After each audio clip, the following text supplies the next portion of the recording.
Miñan. Lehen partea.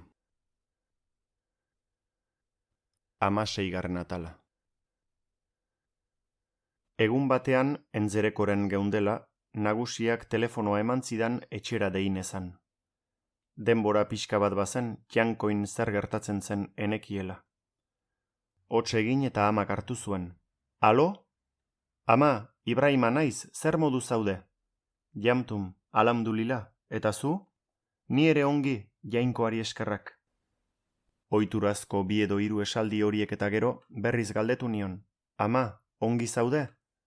Bai, ni ongi nago, baina bada 3 aste ez dudala alazanen berririk.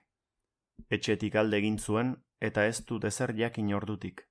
Zuk badakizu zerbait, Ibrahima? Nik enekien ezer. 3 edo 4 urten eramatzan etxetik urrun eta denbora hartan 3 aldiz bakarrik hitz egin nuen alazanekin. Ez zidan behin ere adierazi inora abiatzeko asmoa zuenik.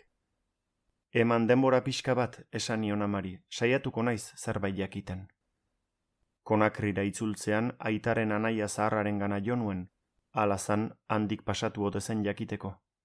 Ez esan zidan, etzekiela ezer. Oke, erantzun nion, eta garajera itzuli nintzen. Ez esan zidan, etzekiela ezer.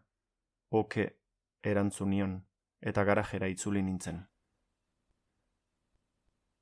Denborak aurrera egin zuen, aste batzuk, agian hilabete bat, edo gehiago, alazanen berririk gabe. Herriskara itzultze erabaki nuen, amarengana. Konakrin 2 arrozaku erosi eta autobusez joan nintzen Kankalaberaino. Handik Jankoira oinez, arroza bizkarrean. Ama etxeatzean aurkitu nuen baratzean. Ibrahima, esan zidan. Ama, erantzun nion, nik enekien ezer. Astebete egin nuen etxean, eta alazanen utxune hartan nire ahulezia sumatzen hasi nintzen. Ahulezia esaten dudanean, errua esan nahi dut. Bai, nire errua. Ikasketetan laguntzeko hitza eman niolako, baina ezin izan nuen. Aprendiz soil banintzen, enuen sosik irabazten, eta alde egin zuen. Etxe aurrean laran jondo bat zegoen, aitak landatua. Haren ondoan eseri eta pentsatzen nuen, anaia txikia non ibiliko ote da.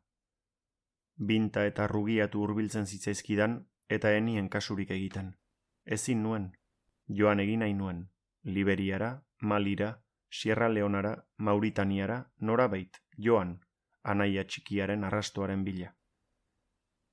Amari galdera asko egin izkion hark zer pentsatzen zuen jakiteko, eta amak, Ibrahima, zu itzuli Konakrira erantzun zidan, ez utzi zure aprendizkoa, berriren bat iristen denean nik abisatuko dizut.